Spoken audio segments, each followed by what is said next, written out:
Galaxy News Hour live. बजेटमा चलखेल र CC क्यामेराका दृश्य नष्ट गरेको विवादमा तानिएका अर्थमन्त्री जनार्दन शर्माले राजीनामा त दिए, तर उनीमाथि कारबाही हुन्छ भन्नेमा विश्वसनीय आधार देखिएको छैन। उनीमाथि छानबिन गर्न हिजो बनाइएको संसदीय समितिले आज कुनै काम गरेन। जुन गम्भीरता र संवेदनशीलताका साथ काम सुरु गर्नु पर्थ्यो त्यो नहुनुले संसदको नेतृत्वले पनि उनलाई यस गम्भीर प्रकरणबाट जोगाउन भूमिका खेलिरहेको देखाएको छ। सीसी क्यामेराका दृश्य राज्यका संवेदनशील अभिलेख हुन्। यस्ता अभिलेख मेटाउनु फौजदारी कसुर हो। फौजदारी कसुरको अनुसन्धान फौजदारी कानुनले गर्छ। कुनै राजनीतिक समितिले यो काम गर्न सक्दैन। शर्मा र उनको सहयोगी टोलीमाथि कारबाही फौजदारी अभियोग अन्तर्गत मुद्दा चलाउनु पर्नेमा संसदीय समिति बनाएर उन्मुक्ति दिने बाटो रोजेको यसबाट प्रष्टै देखिन्छ।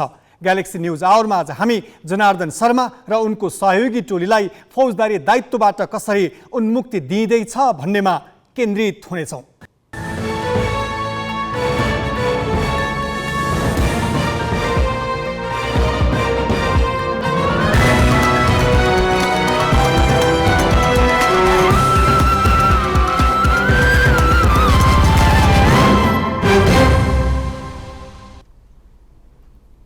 नमस्कार, यो हो ग्यालेक्सी न्यूज आवर। सुरुवातमा हेडलाइन्स।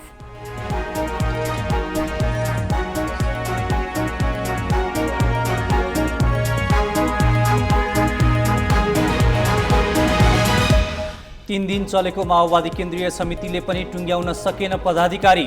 2-4 दिनमा टुङ्ग्याउने दाहालको आश्वासन। विवाद बीच पोलिट ब्युरो र स्थायी समिति घोषणा। बजेटमा चलखेल र प्रमाण नष्ट प्रकरणमा फौजदारी अनुसन्धान नहुँदा दोषीमाथि कारबाहीको सम्भावना कमजोर। 10 दिने म्याद पाएको समितिले कामै थालेन। काठमाडौँ उपत्यकाको सुरक्षा सङ्घीय प्रहरीले हेर्ने गरी संसदीय समितिबाट विधेयक पारित। अधिकार दिन आलटाल गरिएको प्रदेशका आन्तरिक मामिला मन्त्रीहरूको ठहर। आफ्नै पार्टीका मन्त्री र सांसदले साथ छाडेपछि बेलायती प्रधानमन्त्री जोन्सनद्वारा संसदीय दलको नेताबाट राजीनामा। अर्को नेता चयन नभएसम्म प्रधानमन्त्री कायमै रहने। र एसियन रग्बी अन्डर 18 च्याम्पियनसिप पहिलोपल्ट नेपालमा हुने। 15 देखि 20 राष्ट्रले सहभागिता जनाउने राखेपको अनुमान।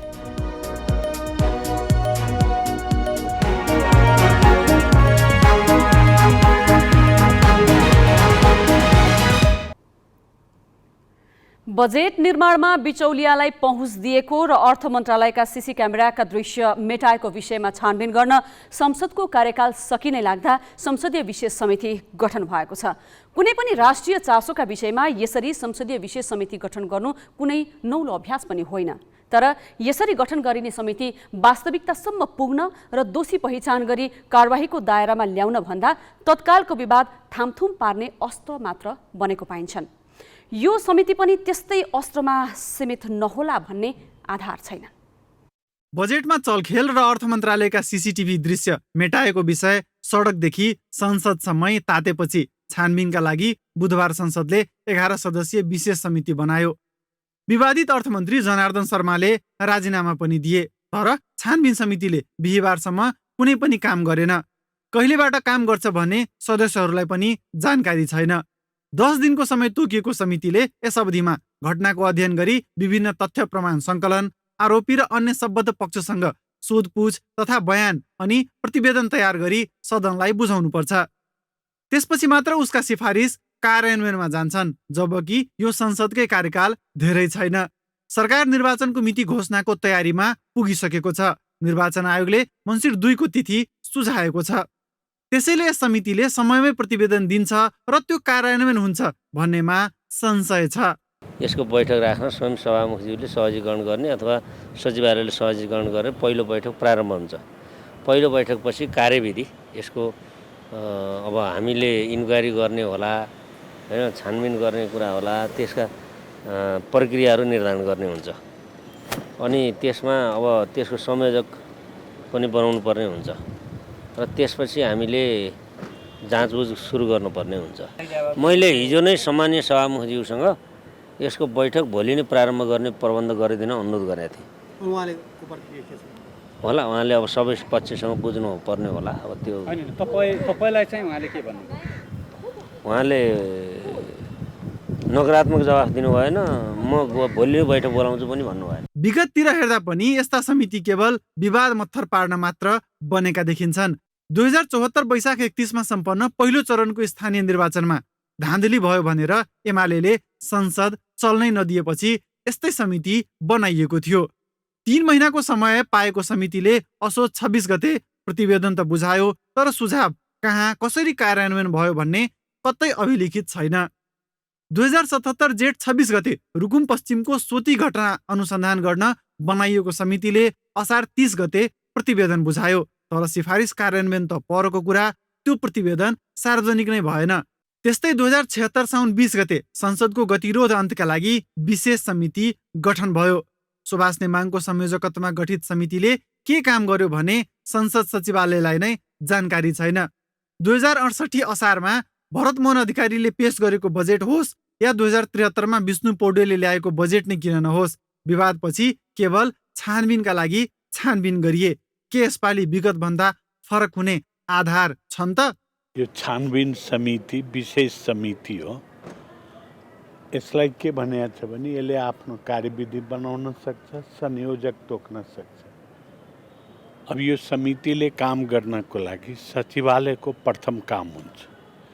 उसले सचिव तोक्छ अनि फर्स्ट बैठक उसले बोलाउँछ। फर्स्ट बैठक बसिसकेपछि त्यसका कार्यविधिहरू संयोजकहरू तोकेर काम अगाडि बढिन्छ। अब यो प्रश्न सचिवालयसँग तपाईँहरूले सोध्नु पर्नेमा बिहानदेखि मलाई सोधिराख्नु भएछ, किन हो थाहा छैन। संविधान सभाको दोस्रो चुनावमा धाँधली भएको भनेर माओवादीले आरोप लगाएपछि पनि त्यस्तै छानबिन समिति बनाइएको थियो। सद्भावना पार्टीका नेता लक्ष्मणलाल कर्णको संयोजकत्वमा गठित समितिले 6 महिनाको म्याद पाएको थियो। पटक पटक म्याद थपेर आयु लम्ब्याउने र सेवा सुविधा लिने काम मात्र त्यस समितिले गर्यो। नतिजा केही आएन। झारा टार्न बनाइएका यस्ता कतिपय समितिका काम नहुँदा पनि सरकारी गाडी, इन्धन, भ्रमण, बैठक भत्ता आदिमा लाखौं खर्च भने भइरहन्छ। समिति निष्क्रिय हुँदा कसैले ताकेता गर्दैनन्। जुन प्रयोजनका लागि संसदीय समिति बनाइएको हो, अध्ययन सकिदासम्म त्यो नै असान्दर्भिक भइसक्छन्। पछिल्लो समितिको हालत पनि यस्तै हुने सम्भावना बढी देखिन्छ। क्यामेरामा सुशील बास्कोटाका साथ अङ्गराज न्युपाने र जितेन्द्र झा, ग्यालेक्सी फोके, काठमाडौँ। अर्थ मन्त्रालयका सीसी क्यामेराका दृश्य मेटाएको विषयमा छानबिन गर्न प्रतिनिधि सभाले संसदीय विशेष समिति गठन गरेको छ। यसमा संसदमा दलको उपस्थिति अनुसार भागभण्डा लगाएर 11 सांसद राखिएका छन्। राजनीतिक प्रतिनिधि राखेर फौजदारी कसुरको अनुसन्धान र अभियोजन कसरी होला भन्ने प्रश्न यति बेला उठेको छ। यो प्रकरण फौजदारी प्रक्रियामा कसरी अगाडि बढ्न सक्थ्यो र त्यो प्रक्रिया कसरी छलिएको छ? ग्यालेक्सी कानुन तथा न्याय संवाददाता बासु खड्काको यो प्रस्तुति हेरौँ। अर्थ मन्त्रालयको निगरानीका लागि जडान गरिएका सीसी क्यामेराका दृश्य सरकारी अभिलेख हुन्। यस्ता दृश्य कम्तीमा 3 महिना सुरक्षित राख्नुपर्ने कार्यविधि छ। तर अर्थ मन्त्रालयले बजेट निर्माणका क्रममा कैद भएका दृश्य 13 दिनमै मेटिएको जानकारी सार्वजनिक गरेको छ। सरकारी अभिलेख मेटाउने वा आफू विरुद्धका प्रमाण नष्ट गर्ने कार्य फौजदारी कसुर हो। प्रमाण ऐन, विद्युतीय कारोबार ऐन र मुलुकी अपराध संहिताको दफा 92 ले यस्ता कसुर गर्नेलाई 2 वर्षसम्म कैद र 20,000 रुपियाँ जरिवाना तोकेको छ। सार्वजनिक पदाधिकारीले यस्तो कार्य गरेमा यो सजाय दोब्बर हुन्छ। त्यसो भए फौजदारी कसुर अन्तर्गत अनुसन्धान र कारबाही कसरी हुन्छ त? 1. जाहेरी दरखास्त। यस्तो कसुरको अनुसन्धान कुनै राजनीतिक निकायले होइन, नेपाल प्रहरीले अनुसन्धान गर्नुपर्छ।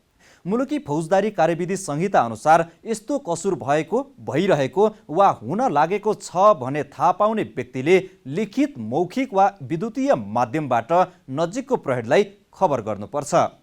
सीसी क्यामेराको अभिलेख मेटाउन लागेको वा मेटाइएको कुराबारे अर्थ मन्त्रालयको कर्मचारी तन्त्रको सहयोग वा जानकारी बिना असम्भव छ।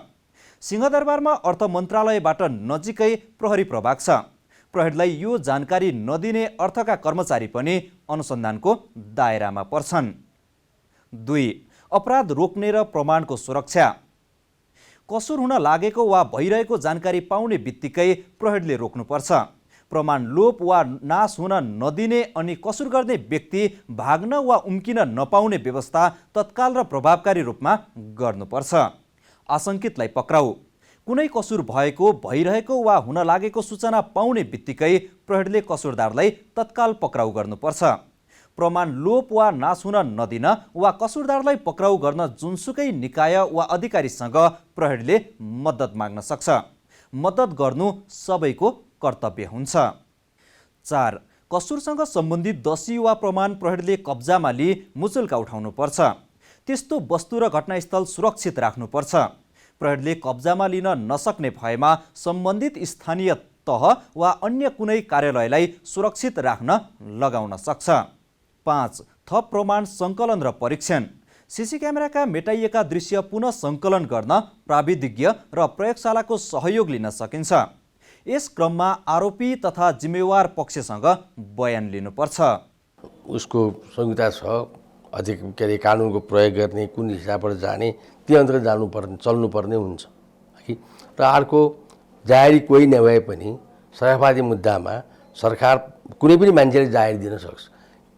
त्यो लिएर त्यसलाई कारबाही सुरु गर्नुपर्ने हुन्छ, सबुत जुटाउनु पर्ने हुन्छ। सबुत निस्कियो र भोलि प्रमाण पेश भएर त्यो प्रमाणको आधारमा मुद्दा चल्ने अवस्था भयो भने त्यो मुद्दालाई अगाडि बढाउनु पर्ने हो। त्यही कारण को हुने के हुने प्रश्न छैन हो त। तर सरकारको आँट कति छ, सरकार कति स्वच्छ छ, सरकारको जनताप्रति कति विश्वास छ, यसमा भर पर्ने कुरा हो। 6. प्रहरी प्रतिवेदन र अभियोजन। प्रहरीले आफ्नो तर्फबाट अनुसन्धान पूरा गरी प्रतिवेदन सरकारी वकिललाई बुझाउँछ। सरकारी वकिलले थप अध्ययन गरेर अदालतमा मुद्दा दर्ता गर्छ। सीसी क्यामेराका दृश्य मेटाउने कार्य सरासर फौजदारी कसुर भएकाले प्रहरीले अनुसन्धान गरी सरकारी वकिलले अदालतमा मुद्दा चलाउने पर्याप्त आधार र कारण छन्। उहाँका विरुद्धमा नेपाल प्रहरीले तपाईँको चाहिँ नेपाल प्रहरी भनेको नेपाल सरकार हो हैन, नेपाल सरकारका तर्फबाट प्रतिवेदन उठाएर उहाँलाई तपाईँको दफा 92 बमोजिमको कसुरमा तपाईँको अनुसन्धान हुनुपर्छ। नम्बर 1। नम्बर 2, उहाँलाई तपाईँको त्यो कसुर चाहिँ उहाँले जब सीसीटिभीको चाहिँ फुटेज मेटाउनु भएको छ, त्यो मेटाएको कुरो किन मेटाउनु भयो भन्ने कुरो छर्लङ्ग छ। उहाँलाई भ्रष्टाचारमा मुद्दा चलाउनुपर्छ। बाँकी तपाईँको 13 दिन 7 दिन 15 दिन भनेको संसार धेरै पलतिर पुगिसक्यो। संसार तपाईँको चाहिँ रुकुममै मात्र छैन हैन, जनार्दन शर्माले रुकुमका जनतालाई ढाँट्या जस्तो त्यस्तो होइन। फेरि चाहिँ त्यो रेकर्ड हेरिवरी त्यसलाई प्रमाणमा लाउनुपर्छ र प्रमाण नष्ट गरेको आरोपमा अभियोगमा उहाँलाई कारबाही पनि चलाउनुपर्छ। संसद राजनीतिक थलो भएकाले उसले गर्ने छानबिन वा अध्ययनले दोषीलाई सजाय गर्न सक्दैन।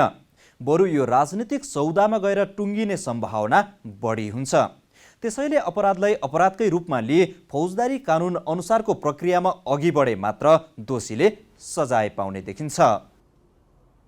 अपराधलाई कुनै राजनीतिक नारा वा सौदाले छोप्न सकिँदैन र मिल्दैन पनि। त्यसैले प्रष्ट देखिएको अपराधमा पनि कानुन कार्यान्वयन गर्ने निकायलाई सक्रिय नबनाउँदा कानुन सबैका लागि बराबर लागू हुन्छ भन्ने मान्यता खण्डित भएको छ। अब केही न्युज संक्षेपमा। बाजुराको बुढीगङ्गा नगरपालिकामा आज भएको मतदानमा वैशाख 30 गते भन्दा कम मत खसेको छ। बुढीगङ्गामा वैशाख 30 गते 75% मत खसेकामा आज 9% कम अर्थात् 66% मतदाताले भोट हालेको निर्वाचन अधिकृतको कार्यालयले जनाएको छ। नगरपालिकामा 13,656 मतदाता थिए। कार्यालयका अनुसार 9 नम्बर वडामा एमाले र सत्ता गठबन्धन दलका कार्यकर्ताबीच विवाद भए पनि अन्य वडामा शान्तिपूर्ण रूपमा मतदान भएको छ। वडा नम्बर 9 को एउटा मतदान केन्द्रमा तनाव भएपछि प्रहरीले हवाई फायर गरेको थियो। थुमा मतदान केन्द्रमा भने मतपेटीका सङ्कलनका क्रममा काङ्ग्रेस कार्यकर्ताले ढुङ्गा प्रहार गरेपछि प्रहरीले हवाई फायर गरेको छ। वैशाख 30 गते बुथ कब्जा भएका कारण आज पुनः मतदान गराइएको हो। प्रतिनिधि सभाले 3वटा विधेयक पारित गरेको छ। प्रतिनिधि सभाको आज बसेको बैठकले सामाजिक सुरक्षा पहिलो संशोधन, खानेपानी तथा सरसफाई र फौजदारी कसुर तथा फौजदारी कार्यविधि सम्बन्धी केही ऐन संशोधन गर्ने विधेयक सर्वसम्मतिले पारित गरेको हो। सामाजिक सुरक्षा पहिलो संशोधन विधेयक बुधबार सांसदहरूको गणपूरक संख्या नपुगेका कारण निर्णयार्थ प्रस्तुत हुन सकेको थिएन। विधेयक पारित गर्नु सांसदहरूले शून्य समयमा समय लिएर बोल्दै किसानहरूलाई रासायनिक मल उपलब्ध गराउन र नागरिकता समस्या समाधान गर्न सरकारको ध्यान आकर्षण गराएका थिए। काठमाडौँ उपत्यकामा थप 2 जनामा हैजा पुष्टि भएको छ। काठमाडौँ महानगर 13 र कागेश्वरी नगरपालिका 6 मा 1 जनामा हैजा देखिएको स्वास्थ्य सेवा विभागले जनाएको छ। विभागका अनुसार काठमाडौँ 13 मा 58 वर्षीय पुरुष र कागेश्वरी मनहरा 6 मा 12 वर्षीय बालकमा हैजा भेटिएको हो। उपत्यकामा अहिलेसम्म हैजाका बिरामीको सङ्ख्या 23 पुगेको छ। असार 2 गते बागबजारमा पहिलोपल्ट 2 जनामा हैजा देखिएको थियो। हैजा पानीजन्य रोग हो। सर्वोच्च अदालतले नेपाल वायु सेवा निगमको कार्यकारी अध्यक्षमा युवराज अधिकारीलाई निरन्तरता दिन अल्पकालीन अन्तरिम आदेश दिएको छ। न्यायाधीश तिल प्रसाद श्रेष्ठको एकल इजलासले अधिकारीलाई अध्यक्षमा निरन्तरता दिन आदेश गरेको हो। 2078 कार्तिक 11 गते 4 वर्षका लागि कार्यकारी अध्यक्षमा नियुक्त अधिकारीलाई सरकारले असार 9 गते वायु सेवा ऐनको दफा 20 बमोजिम निलम्बन गरेको थियो। तर सर्वोच्चले उक्त दफा अनुसार कार्यकारी अध्यक्षलाई निलम्बन गर्न नमिल्ने भनेको छ। दिपु ज्वारचनलाई महाप्रबन्धकको रूपमा काम गर्न नदिन पनि सर्वोच्चको आदेश छ। मन्त्री परिषदले अधिकारीलाई निलम्बन गरी ज्वारचनलाई महाप्रबन्धक नियुक्त गरेको थियो।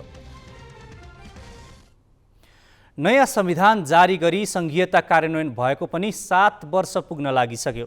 तर अहिले पनि सङ्घ र प्रदेशबीच अधिकारको द्वन्द्व मेटिएको छैन। सुरक्षा जस्तो संवेदनशील विषयमा पनि प्रष्ट अधिकारको सीमारेखा नकोरिँदा वाद विवादमै समय खर्च भइरहेको छ। बाँकी नवराज पाण्डेबाट। प्रदेशका आन्तरिक मामिला तथा कानुन मन्त्रीहरूको भेलाले सङ्घ सरकारले प्रहरी समायोजन तथा प्रहरी भर्ना गर्ने अधिकार प्रदेशलाई दिन आलटाल गरिरहेको ठहर गरेको छ। मध्य प्रदेश सरकारको अग्रसरतामा अगुवाईमा भएको भेलाले साउनभित्र प्रदेशमा प्रहरी समायोजनको मागसहित 7 बुँदे घोषणापत्र पनि जारी गरेको छ। शान्ति सुरक्षा तथा विपद व्यवस्थापनका लागि अनुभव आदान प्रदान नाम दिइएको कार्यक्रममा सहभागी प्रदेश गृहमन्त्रीहरूले शान्ति सुरक्षा सम्बन्धी अधिकार प्रत्यायोजनका लागि सङ्घ सरकारमाथि दबाव सिर्जना गर्न शान्तिपूर्ण आन्दोलन गर्ने सम्मको चेतावनी दिएका छन्। मध्य प्रदेशको राजधानी जनकपुर धाममा भएको भेलामा मुख्यमन्त्री लालबाबु राउतले सङ्घीयता कार्यान्वयन गर्न नदिने तत्त्वले नै प्रहरीलाई प्रदेश मातहत आउन दिन नचाहेको आरोप लगाए। हामी यो मुलुकमा सङ्घीयतालाई कार्यान्वयन गर्न सक्छौँ के यो प्रदेशमा प्रहरी आएको छ? तपाईँहरू जान्नुहुन्छ, प्रदेशको गृहमन्त्री हुनुहुन्छ, तपाईँ एक सानो घटना हुँदाखेरि यही बस्नुभएको छ डिआइजी, के उहाँ तपाईँको आदेशलाई मान्नुहुन्छ? अहिलेको सामान्य तपाईँको गृह मन्त्रालयभन्दा एउटा सिडिओ पावरफुल छ। यो जुन मुलुकमा यसरी अधिकारलाई कुण्ठित गरेर संविधानलाई कार्यान्वयन नगर्ने जुन किसिमका अहिले वातावरण बनाइएको छ त्यसको विरुद्धमा यो हामी बोल्नुपर्छ भन्ने कुरा यो बैठक बोलाइएको छ। कसैले डराएर डरेर यो अगाडि बढ्नुभयो भने सङ्घीयता कार्यान्वयन हुन सक्दैन। भेलाका सहभागीले सङ्घ सरकारले प्रदेश सरकार मातहत प्रहरी समायोजन गर्न नचाहँदा शान्ति सुरक्षाको सवालमा समस्या बढ्दै गएको बताए। उनीहरूले संविधान प्रदत्त अधिकार समेत सङ्घ सरकारले हस्तान्तरण गर्न नचाहेकाले अधिकारका लागि एकपटक फेरि सङ्घर्षको आवश्यकता रहेको तर्क गरेका छन्। तर प्रदेशका जनताको अधिकार दिनका लागि प्रदेश सहायक छ भन्ने सन्देश दिन जरुरी छ। त्यसैले म विपक्षी दल यो अहिलेको छलफल सरकारको छलफल होइन, मध्य प्रदेश त्यसो भए मध्य प्रदेशको छलफलमा पनि आएको होइन। हामी यहाँ सम्पूर्ण प्रदेशको 7वटा प्रदेशको अधिकारलाई प्रदेशका जनताको सामुन्नेमा प्रदेशका जनताको अधिकार सङ्घीय सरकारबाट काठमाडौँबाट संविधानले प्रदत्त गरेको अधिकार फिर्ता गर्न यहाँ आएको। यो जनकपुर धाममा जानकी माताको चरणबाट अधिकार प्राप्त गर्नका लागि एउटा रेखा पुर्न हामी आएको। आज शान्ति सुरक्षाका कुरामा हामीलाई विभिन्न ठाउँमा असुरक्षाका वातावरण हत्या हिंसादेखि धेरै कुराहरूमा समस्याहरू उत्पन्न हुन्छन्। आम नागरिकले भन्छ प्रदेश सरकारलाई त्यहाँका समस्या समाधान गर्न शान्ति सुरक्षा कायम गर्नको निम्ति प्रदेश सरकारलाई गुहारिरहेको हुन्छ, आन्तरिक मामला मन्त्रालयलाई गुहारिरहेको हुन्छ।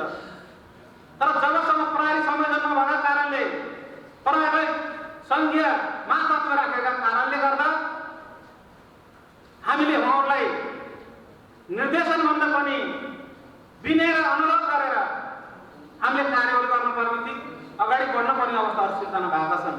सुदूरपश्चिम प्रदेशका आन्तरिक मामिला तथा कानुन मन्त्री रणबहादुर रावलले सङ्घ सरकारले प्रदेश सरकारलाई निरीह बनाउन खोजेको आरोप लगाएका छन्। अब हामी सेन्ट्रल गभर्मेन्ट अथवा सङ्घीय सरकारमा जति पनि गएका छन् यो कुरा बुझेको हुनाले सायद यो अङ्कुशलाई कार्यान्वयन गर्यो भने चाहिँ आफ्नो अधिकारबाट वञ्चित भइन्छ। त्यस कारण चाहिँ जसरी हुन्छ त्यसलाई जोडिराखौँ भन्ने थियो। त्यसैले संहिता विरोधी त नभनौँ, एक किसिमले आफ्नो स्वार्थ प्रेरित भएर आफ्नो अधिकारमा कम हुन्छ भन्ने हिसाबले कसरी हुन्छ आफ्नो अधिकारलाई बल पुर्याउने कामहरू गरौँ भन्ने हिसाबले अहिले संहिता कार्यान्वयनमा ठुलो समस्या आएको। घोषणापत्रमा सङ्घ सरकारले साउनभित्र प्रहरी समायोजन गरी प्रदेश सरकारलाई हस्तान्तरण गर्नुपर्ने तथा जिल्ला प्रशासन कार्यालय र प्रमुख जिल्ला अधिकारीलाई प्रदेश मातहत ल्याउनुपर्ने उल्लेख छ। काठमाडौँ उपत्यकाका 3 जिल्लाको शान्ति सुरक्षाको जिम्मा सङ्घ सरकारले राख्ने गरी प्रस्तावित प्रहरी ऐन संशोधनको कार्य पनि संविधान विपरीत रहेको जारी घोषणापत्रमा उल्लेख छ। कार्यक्रममा कर्णाली प्रदेशका आन्तरिक मामिला तथा कानुन मन्त्री भने सहभागी थिएनन्। ग्यालेक्सी फोकेका लागि जनकपुरबाट किरण कुमार कर्णको रिपोर्ट। नेपाल प्रहरी र प्रदेश प्रहरी ऐनलाई संशोधन गर्न सरकारले जेठ 29 गते संसद सचिवालयमा विधेयक दर्ता गराएको थियो। त्यो विधेयकमा सरकारले काठमाडौँ उपत्यकाको सुरक्षा व्यवस्था केन्द्र सरकार मातहत राख्न प्रस्ताव गरेको थियो। प्रतिनिधि सभाको राज्य व्यवस्था तथा सुशासन समितिमा नेपाली कांग्रेस र नेकपा एमालेका सांसद प्रस्तावको पक्षमा उभिए, तर माओवादी सांसदले भने त्यसलाई संविधानको भावना र संघीयता विपरीत भने। माओवादीलाई चित्त बुझाउनका लागि प्रदेश प्रहरीसँग समन्वय गर्ने व्यवस्था थपेर समितिले आज विधेयक पारित गरेको छ। प्रदेश प्रहरी कार्य सञ्चालन सुपरिवेक्षण र समन्वय ऐन 2076लाई संशोधन गर्न बनेको विधेयकमा दफा 5वटा दफामा संशोधन रहेको थियो। त्यसमध्येमा पनि दफा 2 चाहिँ नेपाल प्रहरीले अनुसन्धान गर्ने विषयमा चाहिँ अध्यागमन सम्बन्धी कसुर थियो। त्यो अध्यागमन सम्बन्धी कसुरलाई हटाउने विषयलाई चाहिँ त्यसलाई चाहिँ राख्ने नि भन्ने विषय आयो र त्यो सन्दर्भमा यो विधेयकको चाहिँ दफा 2 हटाउने भन्ने एउटा आएको छ, जसमा चाहिँ अध्यागमन सम्बन्धी कसुर चाहिँ नेपाल प्रहरीले नै गर्ने भन्ने एउटा रहेको छ। र अर्को संशोधनको विषयमा कुरा गर्दा चाहिँ यो दफा चाहिँ 4मा चाहिँ 10 क थप गर्ने भनेर जुन प्रस्ताव ल्याइएको छ 2टा, जसमा चाहिँ यो जुन उपत्यकाका काठमाडौँ, भक्तपुर र ललितपुर जिल्लामा प्रदेश प्रहरीको काम कर्तव्य र अधिकारको प्रयोग तथा प्रदेश प्रहरीले अनुसन्धान गर्ने कसुरको अनुसन्धान समेत नेपाल प्रहरीले गर्नेछ भन्ने एउटा, र अर्को चाहिँ नेपाल प्रहरीबाट सम्पादन हुने कामको लागि काठमाडौँ, ललितपुर र भक्तपुर जिल्लामा नेपाल प्रहरी अन्तर्गतका प्रहरी कार्यालयहरू रहनेछन् भन्ने सन्दर्भमा यसमा चाहिँ यो दफा बमोजिमको कार्य सम्पादन गर्न नेपाल प्रदेश प्रहरीसँग समन्वय गरिनेछ भन्ने चाहिँ एउटा संशोधन राखेर यसलाई पनि पास समितिबाट भएको छ। नयाँ व्यवस्थाको अभ्यासमा राज्यका विभिन्न तह र निकायबीच अधिकारको अस्पष्टता र द्वन्द्व देखिनु अन्यथा होइन, तर देखिएका विवाद तत्काल सम्बोधन नगर्दा समस्या र असन्तुष्टि थुप्रिँदै गएका छन्। यसले नयाँ व्यवस्थाको प्रभावकारिता र जनविश्वास घट्दै जान सक्छ। त्यसैले विधिसम्म तवरले यस्ता विवाद र अस्पष्टताको सम्बोधन तत्काल गर्दै जानुपर्छ। अब केही न्यूज संक्षेपमा। बेलायतका प्रधानमन्त्री बोरिस जोन्सनले कन्जर्भेटिभ पार्टी नेताको पदबाट राजीनामा दिएका छन्। प्रधानमन्त्री निवास डाउनिङ स्ट्रिटबाट सम्बोधन गर्दै जोन्सनले आज संसदीय दलको नेताको पदबाट राजीनामा दिएको घोषणा गरेका हुन्। आफ्नै सरकारका मन्त्री र विभिन्न मन्त्रालयमा जिम्मेवारी सम्हालेका 50 जनाभन्दा बढीले राजीनामा दिएपछि जोन्सन दबावमा परेका थिए। कन्जर्भेटिभ पार्टीको नेता छान्न समय लाग्ने भएकाले त्यतिन्जेलसम्मका लागि जोन्सन नै प्रधानमन्त्री पदमा कायम रहनेछन्। पछिल्लो समय जोन्सन एकजना विवादित सांसदलाई महत्त्वपूर्ण नियुक्ति दिएपछि थप विवादित भएका थिए। चरम आर्थिक सङ्कट झेलिरहेको श्रीलङ्काले महँगीलाई मध्यनजर गरी 21 वर्ष यताकै उच्च ब्याज दर कायम गरेको छ। श्रीलङ्काको केन्द्रीय बैङ्कले ब्याज दर आज 15.5% पुर्याएको छ। केन्द्रीय बैङ्कका गभर्नर नन्दलाल वीरासिंघेले स्थानीय निक्षेप सुविधा दर र वाणिज्य बैङ्कबाट लिइने निश्चित कर्जा सुविधा दरलाई क्रमशः 1% बढाएर 14.5 र 15.50% पुर्याइएको बताएका छन्। यसले नागरिकलाई ठूलो झट्का पुगेको छ। विदेशी मुद्राको सञ्चिति निकै न्यून रहेकाले श्रीलङ्कामा अहिले खाद्यान्न, औषधि र इन्धनको चर्को अभाव छ।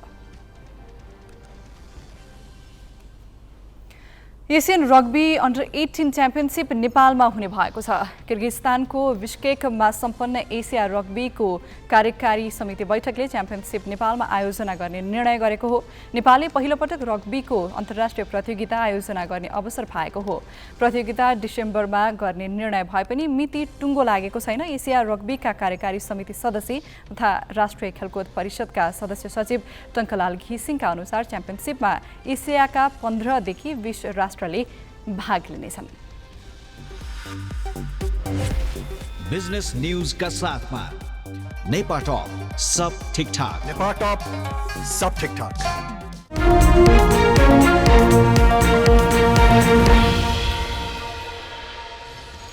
बैंक तथा वित्तीय संस्थाले निजी क्षेत्रमा प्रवाह गरेको ऋण र रेमिट्यान्सले मुलुकको व्यापार घाटा बढाउन भूमिका खेलेको एउटा अध्ययनले देखाएको छ। बैंक तथा वित्तीय संस्था परिसङ्घले अहिले 100 रुपैयाँ कर्जा प्रवाह गर्दा दीर्घकालमा 50 रुपैयाँ बराबरले व्यापार घाटा बढ्ने अध्ययन प्रतिवेदन आज सार्वजनिक भएको हो। रेमिट्यान्स बढ्दा व्यापार घाटा पनि सँगसँगै बढ्ने प्रतिवेदनमा उल्लेख छ। यसैबीच परिसङ्घले आगामी आर्थिक वर्षको मौद्रिक नीतिमा ब्याङ्कहरूलाई अझै बढी ऋण दिन सक्ने गरी खुकुलो व्यवस्था अपनाउनु पर्ने सहित 27 बुँदे सुझाव दिएको छ। धेरैजसो सुझाव ब्याङ्क र तिनका सञ्चालकलाई नै फाइदा पुग्ने खालका छन्। साझा यातायातले विद्युतीय बस सञ्चालनमा ल्याएको छ। साझा यातायातले पहिलो चरणमा आजदेखि 3वटा विद्युतीय बस सञ्चालनमा ल्याएको हो। 2वटा विद्युतीय बस नयाँ बस पार्क, ठमेल, रत्न पार्क, बानेश्वर एयरपोर्ट र अर्को बस लगनखेल, लैनचौर, बुढानीलकण्ठ रुटमा सञ्चालनमा ल्याइएको छ। बसमा महिला चालक र सहचालक राखिएका छन्। विद्युतीय बस सञ्चालनका लागि साझा यातायातलाई सरकारले 3 वर्ष अघि 3 अर्ब रुपैयाँ दिएको थियो। 8.5 मिटर लम्बाइका थप 37वटा बस साउनसम्म सञ्चालनमा ल्याउने साझाले जनाएको छ। शेयर बजार परिसूचक आज 16.6 अङ्कले घटेको छ। कारोबार सुरु भएको 5 मिनेटसम्म करिब 30 अङ्कले बढेको नेप्से त्यसपछि ओह्रालो लागेर 2027 अङ्कमा झरेको हो। म्युचुअल फन्ड बाहेकका बाँकी 12 समूहले नेप्से घटाएका हुन्। बजार तल झरेका बेला खरिद गरेका लगानीकर्ता नाफा सुरक्षित गर्न लाग्दा बजार बढ्न नसकेको विश्लेषण गरिएको छ। त्यसबाहेक लगानीकर्ता अहिले मौद्रिक नीतिको पर्खाइमा छन्। यसले सेयरको माग नै घटेर नेप्से ओह्रालो लागेको विश्लेषण गरिएको छ। आज 1 अर्ब 80 करोड रुपैयाँको सेयर किनबेच भएको छ। माओवादीको 8औं महाधिवेशन पुसमा भए पनि अझै पार्टी पूर्व स्थायी समितिको आडमा अध्यक्ष पुष्पकमल दाहालले सञ्चालन गरिरहेका छन्। महाधिवेशनबाटै पूर्णता प्राप्त गर्नुपर्ने संरचनालाई 3 दिन चलेको केन्द्रीय समितिले पनि पूर्णता दिन सकेन। फेरि पनि उनले अधुरा र उधारा आश्वासनमै पार्टी पंक्तिलाई अल्मल्याइदिएका छन्। विस्तृत साजना तामाङबाट। माओवादीले गत पुसको महाधिवेशनबाट अधुरो केन्द्रीय समिति छान्यो। त्यही समितिबाट अध्यक्ष पुष्पकमल दाहालले आफूलाई पुनः निर्वाचित भएको घोषणा गर्न लगाए। यतिकै स्थानीय चुनावमा पार्टी होमियो। प्रदेश र संघीय चुनाव नजिकिँदै गर्दा भने पदाधिकारी, स्थायी समिति र पोलिट ब्युरो टुङ्ग्याउने अपेक्षा धेरै नेता तथा कार्यकर्ताको थियो। तर आइतबारबाट सुरु भएर 3 दिन चलेको केन्द्रीय समिति बैठकले पनि स्थायी र पोलिट ब्युरो समितिलाई त पूर्णता दिन सकेको छैन नै, पदाधिकारी पनि टुङ्ग्याउन सकेन। माओवादी केन्द्रको 8औं महाधिवेशन पुसमा सकिए ता पदाधिकारीको चयन अझै पूर्ण हुन सकेको छैन र यसपालिको माओवादीको केन्द्रीय समिति बैठकको मुख्य एजेन्डा पदाधिकारी, पोलिट ब्युरो र स्थायी कमिटीको चयन थियो। पदाधिकारी चयन मुख्य एजेन्डा भएको यसपालिको केन्द्रीय समिति बैठकलाई अर्थमन्त्री जनार्दन शर्माको राजीनामा प्रकरणले प्रभाव पार्यो र बैठक स्थगित पनि भयो र बैठक फेरि सुरु गरिए पनि पदाधिकारीको चयनमा केही असहमति देखिए। खास गरी पोलिट ब्युरो सदस्य चयनमा पार्टीको मापदण्ड के हो भनेर कतिपय सदस्यले प्रश्न गरे र त्यसैका कारण बैठक 1 घण्टा स्थगित पनि भयो।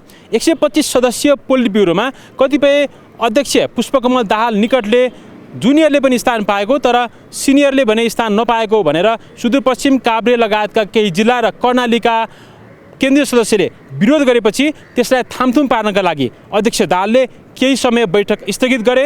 स्वाभाविक रूपमा प्रश्नहरू उठेका छन्। प्रश्नहरू कोही चाहिँ भर्खरै केन्द्रीय समितिमा पुगेकाहरू पनि पोलिट ब्युरोमा नाम आयो, जुन कुरा विधानले पनि मान्दैन थियो। कुनै चाहिँ अत्यन्त सिनियर मान्छेहरू पनि किन आएनन् भन्ने प्रश्न पनि आयो। अनि फेरि अध्यक्षको जवाफ रेस्पोन्सिबिलिटी कस्तो रह्यो भने होइन उनीहरू रहन्छन् छुटेको हो भन्ने खालको रह्यो। त्यसो हुँदाखेरि अलिक गृह कार्य अलिक पुगेन भन्ने भएको हुनाले गृह कार्यको निम्ति अहिले बैठक बसिरहनु भएको छ। अध्यक्षले आफैले भन्नुभयो नि त एउटा लिस्टमा एउटा नाम छ अर्कोमा अर्को छ भनेपछि त्यो सबैको संश्लेषित लिस्ट बनेर चाहिँ उहाँको हातमा आएन। त्यही कुरा भन्दैछु म, होमवर्क नपुगेको हो। भौगोलिक आवश्यकता अरू क्षेत्रगत आवश्यकता सबै कुरालाई पनि सम्बोधन गरेर लिने कुरा नै हुन्छ। आफूले प्रस्तुत गरेको नाममा विरोध आएपछि बैठक केही बेर स्थगित गरेर भए पनि माओवादी अध्यक्ष पुष्पकमल दाहालले पोलिट ब्युरो र स्थायी कमिटीको सदस्य सङ्ख्या टुङ्ग्याएका छन्। नाम भने अब केही दिनभित्र आन्तरिक सर्कुलर गरेर जारी गर्ने दाहालको घोषणा छ। तर यसबीचमा माओवादीका पदाधिकारीको नाम भने उनले अझै टुङ्ग्याउन सकेका छैनन्। 4 दिन छुट्टी लिएर नाम टुङ्ग्याउने दाहालले बैठकमा प्रतिबद्धता जनाएका छन्। 125 जनाको पिबी भयो र अरू पनि थप्ने, तर थाई कमिटीले थप्ने भन्ने कुरा भएको छ। वैकल्पिक पनि हुन्छ। अनि त्यसपछि 41 जनाको स्थायी कमिटी बनाऊ, तर अहिलेलाई 41 जना नै बनाइएको छैन। 15 जनाको नामावली पेश भएको छ, तर थाई कमिटी त्यो भएको छ। पदाधिकारी अहिले टोटल भएको छैन। अहिले 1 जना अध्यक्ष हुँदै हुनुहुन्थ्यो, 2 जना उपाध्यक्ष, त्यसमा नारायण काजी र कृष्णबहादुर महरा। अहिलेलाई त्यो सबै टुङ्गिन्छ, तर थाई कमिटीले गर्छ त्यो है। धेरै समय त किन लाग्यो तपाईहरुको? समय त थियो त यत्रो समय त अब छलफल गर्नु पर्यो, बहस गर्नु पर्यो, सबै कुरा यत्रो समयसम्म पनि सकिएन। अझै गर्नुपर्छ। अब सबैभन्दा राम्रो त टुङ्गाएर जाँदा राम्रो हुन्थ्यो। सङ्ख्यात्मक हिसाबले हामीले टुङ्गाइसक्यौँ र व्यक्तिको विषयमा अब केही छलफल बाँकी होला। अध्यक्ष कमरेड प्रचण्डले हामी टुङ्गाउँछौँ भनेर अधिकार माग गर्नुभयो, हामीले दियौँ। बैठकमा अध्यक्ष पुष्पकमल दाहालले खास गरी पार्टीको आगामी रणनीति र चुनावसँग केन्द्रित विषयमा पनि बोले। उनले प्रत्येक प्रदेशमा प्रदेश समन्वय समिति राख्ने र त्यसमा प्रदेश अन्तर्गतका केन्द्रीय सदस्यहरू र प्रदेश पदाधिकारीहरूलाई राखेर अब आउने आसन्न निर्वाचनमा पार्टी बलियो रूपमा जाने घोषणा गरे भने अर्को मुख्य कुरो अध्यक्ष दाहालले यसपालिको बैठक लगतै अब केही समय विशेष महाधिवेशन गरेर माओवादीसँग नजिक घटकहरूलाई एकाकार गर्ने घोषणा पनि गरे। र बैठकमा अध्यक्ष दाहालको प्रतिवेदनमा खास गरी माओवादी पार्टी सत्तामा नजिक रहँदाखेरिमा जनताबाट टाढा भएको भन्दै उनले सडकलाई अझै नछाड्ने भनेर पनि घोषणा गरे। केन्द्रीय समिति बैठकमा अर्थमन्त्रीको बजेटका विषयमा पनि केही प्रश्न उठे। प्रतिपक्षले मात्रै उठाएको सम्म त एउटा कुरा हुन्थ्यो, राजनैतिक हिसाबले आए भन्ने हुन्थ्यो, तर यो बाहिर पनि उठ्यो। त्यसकारण यसलाई सम्मान गर्नुपर्छ र हामीले मार्ग प्रशस्त गरिदिनुपर्छ। छानबिनको लागि मार्ग प्रशस्त गर्नुपर्छ र यो पहिलो उदाहरण हो। यसरी माओवादी केन्द्रको केन्द्रीय समितिका पदाधिकारी, पोलिट ब्युरो र अन्य सदस्यहरूको नाम टुङ्ग्याउनका लागि सबैले दाहालमै भर गरेका छन्।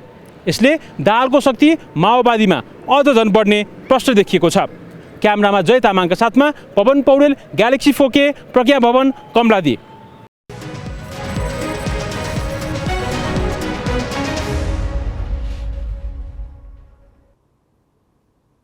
सेवाग्राहीको अत्यधिक चाप हुने मध्येको एक यातायात कार्यालय पनि हो। तर कार्यालयमा हुने लापरवाहीका कारण सेवाग्राहीले शास्ति खेप्दै आइरहेका छन्।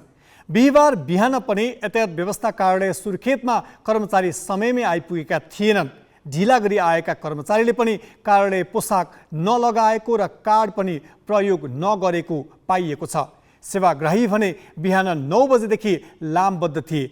आजै कर्णाली प्रदेश सरकारका भौतिक पूर्वाधार विकास मन्त्री पदमबहादुर रोकायाले पनि कार्यालयको अनुगमन गरेका छन्। यतिखेर हामी कर्णाली प्रदेशको यातायात व्यवस्था कार्यालय सुर्खेतमा यतिखेर आएका छौँ। अहिले यो दर्ता शाखामा हेर्दाखेरि सबै खाली देख्न सकिन्छ। 10 बजीसम्म तपाईँ भर्खर कार्ड ल्याएर खोज्दै हुनुहुन्छ। कस्तो तपाईँको टाइमहरू कस्तो हुन्छ? 10 बजी हुन्छ सर। 1-2 मिनट त ढिलो भइहाल्छ नि सर होइन। घरदेखि आउनु पऱ्यो, रेडी हुनु पऱ्यो, कलेज पढ्ने विद्यार्थी होइन, इक्जाम आइरहेको छ, पढ्नु पऱ्यो होइन। यो अरू सबै खाली देखिन्छ, उहाँहरू कता जान्छ? त्यो फाँडको सर आउनु भएको होला। दीपक बम सर यो चाहिँ मेकानिकल इन्जिनियर सरको यो फाँट हो। यहाँ चाहिँ 2टा कुर्सी छ, 2टा कुर्सी नै खाली छ। 4 नम्बर कोठामा बाइकको बिल बुक मेरो भिजाएको छ, नम्बरहरू भिजाएको छ, नम्बर नबुझिन्छ। बिल बुकको प्रतिलिपि लग्नलाई आएको हो। 10 बजेर 1-2 मिनटमा आइपुगेको थियौँ। यतिखेर 10:15 बज्यो। फाँटहरू खुल्या छैन। अब त्यो उहाँलाई सोद्धाखेरि आज सर आउनुहुन्न भन्दैछ, बिदामा हुनुहुन्छ केमा हुनुहुन्छ यो त ठ्याक्कै जानकारी भएन। मोटरसाइकल स्कुटर दर्ता रुम हो। यहाँ चाहिँ यतिखेर यो रुममा चाहिँ दुईवटा कुर्सी छ, त्यो मध्ये दुईवटा नै अहिले खाली रहेको अवस्था छ। झ्याल पनि बन्द छ सबै। म चाहिँ आएको चाहिँ 1 घन्टाभन्दा बढी भइसक्यो है। म चाहिँ 1 नम्बर कोठाबाट यो चाहिँ तपाईँको भेरीबाट कर्णाली प्रदेशमा चाहिँ दर्ता गर्नको लागि 1 नम्बर कोठाबाट यतातिर 6 नम्बर कोठामा पठाउनु भयो त्यो सरले होइन। लगभग आधी घन्टाभन्दा नि बढी भइसक्यो म यहाँ बस्न लागेको, अहिलेसम्म यो झ्याल खोल्या छैन। यातायात कार्यालय व्यवस्था कार्यालयका प्रमुख आनन्द चपाई सरको हामी रुममा जाँदैछौँ यो विषयमा थोरै कुरा गर्नको लागि। अब यो चाहिँ निजामती सेवा ऐनले तोकेको, राज्यको व्यवस्थाले तोकेको कुरा हो। 10 बजे आफ्नो कार्यालयमा उपस्थित भएर कामकाजमा खट्नुपर्छ र उनीहरूले शुक्रबारको दिन बाहेकका दिनहरूमा नेपाल सरकारले तोकेको ड्रेस लगाउनुपर्छ, कर्मचारी समयमा आउनुपर्छ। अब त्यो नआएको खण्डमा त्यो जबरजस्ती गरेर कसैले म कामै गर्दैन भनेर त्यस्तो गर्छ भने त उसलाई निजामती सेवा ऐनले दिएको जुन कानुनी विभागीय कारबाहीका कुराहरू छन् ती कारबाहीहरू हुनुपर्छ। यातायात व्यवस्था कार्यालयमा भएको लापरवाहीको विषयमा रिपोर्टिङ भइसकेपछि कर्णाली प्रदेश सरकारका भौतिक पूर्वाधार विकास मन्त्री पदमबहादुर उकाइजी अनुगमनमा गर्न आउनुभएको छ। त्यसैले मन्त्रीजी यहाँले अनुगमन गर्नुभयो, कस्तो पाउनुहुन्छ? त्यो 2टा कोठामा चाहिँ कोही मान्छे छैन त्यहाँ। हामीले हाकिमदार सोद्धाखेरिमा उनी बाहिर गएका छौँ भने 10 गतेबाट हाजिर नभएका देखियो। हामी पटक यहाँ अनुगमन आउँछौँ, के भइरहेछ, कस्तो भइरहेछ, छिटो काम भएको छ कि छैन, यहाँ सेवाग्राहीले सेवा पाएका छन् कि छैनन्, ढिलो सुस्ती कर्मचारी गरेका छन् कि छैन भनेर पटक हामी आउँछौँ। अब आजदेखि अलि हामी क्लियर गरेर लाग्छौँ। हामी अलिकता बढी चासोको विषय हिँड्नेछौँ र एक कर्मचारीलाई निर्देशन दिएका छौँ। यातायात व्यवस्था कार्यालय जस्तै सुर्खेतका अन्य सरकारी कार्यालयहरूमा पनि दैनिक जसो कर्मचारीको लापरवाहीका कारण सेवाग्राहीले शास्ति खेप्दै आइरहेका छन्। यसको विषयमा सरकारी क्षेत्रका मन्त्रीदेखि लिएर उच्च ओहदाका कर्मचारीहरूले निरन्तर अनुगमन गरेको पाइए पनि ठोस सुधार भने हुन सकेको छैन। दैनिक जसो सेवाग्राहीले टाढाबाट आएर पनि समयमै सेवा नपाइरहेको अवस्था अहिले पनि विद्यमान नै छ। बसन्त भण्डारी, ग्यालेक्सी 4K, सुर्खेत। 2052 सालमा संस्थागत रूपमा अगाडि बढेको रग्बीलाई नेपाली खेलकुदमा पुरानो खेलमध्येको एक मानिन्छ। राष्ट्रिय खेलकुद परिषदमा रग्बी 37औं स्थानमा दर्ता भएको सङ्घ हो। संस्थागत रूपमा दर्ता हुनु अघि पनि नेपालमा रग्बी प्रतियोगिता हुने गरेको थियो। तत्कालीन राणा शासकहरू युरोप भ्रमण गरेर फर्केसँगै चर्चित खेल रग्बी खेल्न सुरु गरेका थिए। तर यसको संस्थागत विकास भएको इतिहास भने 3 दशक मात्रै लामो छ। दक्षिण एसियाली मुलुक भारत र श्रीलङ्कामा रग्बीको निकै विकास भएको पाइन्छ। तर करिब 3 दशक अघि संस्थागत रूपमा अघि बढेको नेपाली रग्बीको विकास भने चिट लाग्दो छ। 2052 सालमा 37औं नम्बरमा राष्ट्रिय खेलकुद परिषदमा दर्ता भएको रग्बीले यही असार 8 गते मात्रै विश्व रग्बी महासङ्घको मुख्य प्रतियोगिता रग्बी 15 खेल्यो। यसअघि नेपालले 7 जना खेलाडीले खेल्ने 7A साइड रग्बीमा मात्र भाग लिँदै आएको थियो। यसपटक बङ्गलादेशसँगको खेलबाट रग्बी 15मा प्रवेश गरेसँगै नेपाल विश्व रग्बी महासङ्घको पूर्ण सदस्य बन्ने ढोका खुलेको छ। 50s को आधिकारिक हामी जान कारण चाहिँ के भने ओल्ड रग्बीको एउटा फुल मेम्बरसिप लागि पनि हो हैन। यसमा चाहिँ हामीले एउटा क्राइटेरिया छ, उनीहरूको एउटा टुर्नामेन्टको क्राइटेरिया छ अथवा इन्टरनेसनल पार्टिसिपेन्ट कुराहरू छ। अन्य कुरा भनेको हाम्रो अब वर्ल्ड कपको जुन एउटा जुन अफिसियल गेम भनौँ 15s, हामी त्यसको लागि एउटा खालको चाहिँ अब यही नै भन्ने हुँदैन कि त्यसको लागि हामी फर्दर लागि के प्रोसिजर छ, के प्रोसेस छ त्यसमा हामी जान्न सक्यौँ। संस्थागत आकार लिएर पनि करिब 1.5 दशक रग्बी खेल निष्क्रिय जस्तै रह्यो। सुस्ताएको रग्बी 2068 सालमा भने पुनः जुरुमरायो। हालका राखेप सदस्य सचिव टङ्कलाल घिसिङको अध्यक्षतामा रग्बीको नयाँ कार्य समिति बनेको थियो। नयाँ कार्य समितिले सुस्ताएको रग्बीलाई बिउत्याउने काम गर्यो। 2015मा भारतमा आयोजना भएको प्री ओलम्पिक छनौट खेल्दै नेपालले अन्तर्राष्ट्रिय प्रतियोगिताको उडान भर्यो। त्यसयता नेपालले 7A साइड एसियन ट्रफी प्रतियोगितामा निरन्तर सहभागिता जनाउँदै आएको छ। तर भौतिक संरचनाको अभाव र निरन्तर प्रशिक्षणको कमीका कारण नेपाली रग्बीको स्तर माथि उकासिन सकेको छैन। इन्फ्रास्ट्रक्चरहरू चाहिँ हामीले जुन चाहिनुपर्ने गर्ने त्यो चाहिँ पुरा भएको छैन। त्यो भयो भने हामी डेफिनेटली हामी चाहिँ राम्रै हामी लेभलमा पुग्छौँ। हाम्रो खेलाडीहरूको चाहिँ स्किल छ, तर स्टामिनाको कुरा ट्रेनिङको कुराहरू भयो। अब यो जति इभेन्ट्सहरू हुन्छ, इभेन्ट्सहरू कम भइरहेको छ। हामी थोरै समय ट्रेनिङ गरेर आउनुपर्ने हुन्छ। अब ट्रेनिङहरू पनि कमै छ र अब इभेन्ट्सहरू पनि कम छ। जब ट्रेनिङ बढाउने इभेन्ट्सहरू धेरै भयो भने डेफिनेटली हाम्रो खेलाडीहरूको चाहिँ स्तर धेरै माथि छ। विश्व रग्बीमा नेपाल अहिलेसम्म डिभिजन विहीन छ। बङ्गलादेशसँगको खेलबाट नेपालको डिभिजन 3 खेल्ने बाटो खुलेको छ। तर दक्षिण एसियामै माथि उठ्न नसकेको नेपालका लागि रग्बीको डिभिजन प्रतियोगिता खेल्न त्यति सहज बने छैन। त्यसका लागि नेपालले रग्बीको कुनै मान्यता प्राप्त प्रतियोगिता जित्नु पर्नेछ। यद्यपि एक दिन नेपाली रग्बी विश्वकपमा समावेश हुनेमा कप्तान कृष्ण थापा छेत्रीको विश्वास छ। हिजोको दिन र अहिलेको दिन हेर्दाखेरि चाहिँ अहिले हाम्रो ग्रासरुट लेभल चाहिँ राम्रो हुँदै गएको छ र अहिले चाहिँ हाम्रो ग्रासरुटमा पनि अब अन्डर 18, अन्डर 20, अन्डर 14 होइन र अलि सिनियर लेभल छ। त्यस कारणले गर्दा चाहिँ हामी अहिले के भन्न सक्छौँ भने चाहिँ नेपालको रग्बी चाहिँ विकास क्रममा छ र आउने दिनमा चाहिँ नेपाल रग्बी चाहिँ एउटा ओल्ड रग्बीको म्यापमा पनि पर्छ भन्ने लागेको छ। विश्वकपको सपना देखेको नेपाली रग्बी नेपालमै भने हेपिएको छ। खेलकुदको अभिभावक राष्ट्रिय खेलकुद परिषदले नै रग्बीलाई वृहत खेलकुद प्रतियोगितामा अटाउन सकेको छैन। प्रदेश 1 मा भएको 7औं राष्ट्रिय खेलकुदमा डेमोन्स्ट्रेसनको रूपमा राखिएको रग्बी 8औं राष्ट्रिय खेलकुदमा पनि अटाएन। 9औं राष्ट्रिय खेलकुद प्रतियोगितामा राखिएको रग्बीलाई अन्य खेल जस्तै स्थान दिने हो भने यसले पदक नभित्राउला भन्न सकिँदैन। अब केही समयपछि अर्थात् 9 बजे कार्यक्रम सिधा कुरा लिएर आउनेछौँ।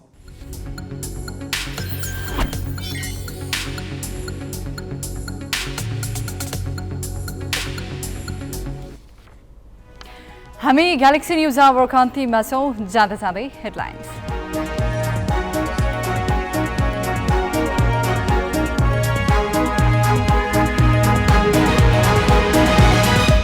तीन दिन चलेको माओवादी केन्द्रीय समितिले पनि टुङ्ग्याउन सकेन पदाधिकारी।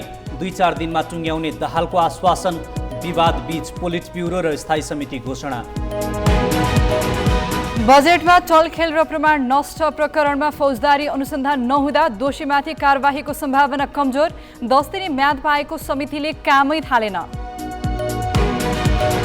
काठमाडौँ उपत्यकाको सुरक्षा सङ्घीय प्रहरीले हेर्ने गरी संसदीय समितिबाट विधेयक पारित। अधिकार दिन आलटाल गरिएको प्रदेशका आन्तरिक मामिला मन्त्रीहरूको ठहर।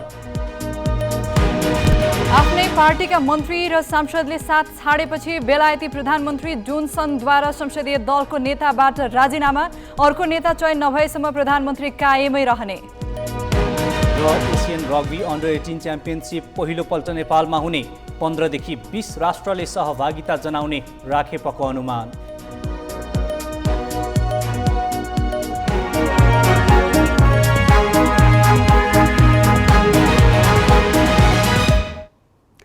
आजलाई ग्यालेक्सी न्युज आवर सकियो। नमस्ते।